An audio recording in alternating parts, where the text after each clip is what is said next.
natin ng isang mapangingilabot na anyo.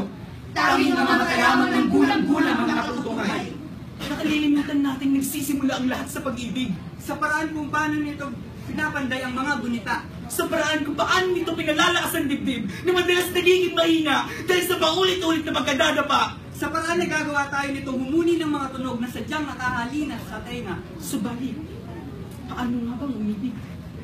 Saan nga ba nagsisimula ang konsepto ng pag-ibig?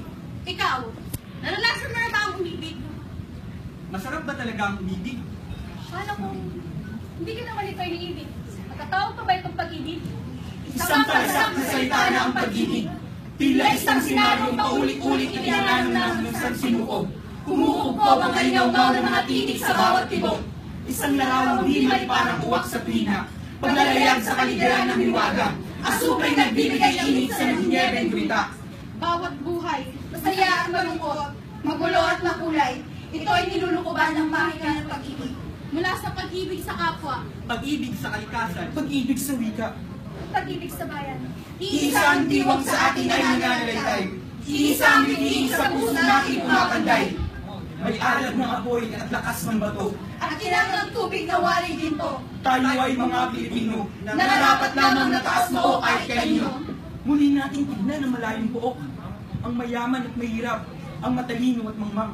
Ang mga standby, mga lakal, Estudyante, burok, bumbero, pulis, sundalo. Profesional at di profesional. Manggagawa, Kawani, driver, pare, madre, mangingisda, magbubukid. lahat sila ay umiibig, nagkakaisa tumikinig, nagkakaisa tumikinig, nagkakaisa tumikinig. Wikang Pilipino, wika ng pag-ibig. Lahat-lahat sa daigdig ay nalikha ng bataya, at bawat bagay dito ay may wikang pangunawa. Gayunpaman, tayong tao ay siyang lalong darakila, pagkat tayo ay kinapal na may kakaibang dila. Wika nating mga kalangit, kayong tayo ay nasa lupa, pati ang Diyos, maaari nating makausap ng pusa. Sadyang mapalad ang bansang may pag-ibig ang wika. Higit pa nating naising ang wikang may laya. Sa kalanghang walang hanggan, walang hanggang katarungan. Ang daigdig ay nalikha na wala rin hangganan. Ipanaglaban ang wika at pag-ibig hanggang sa kalawakan.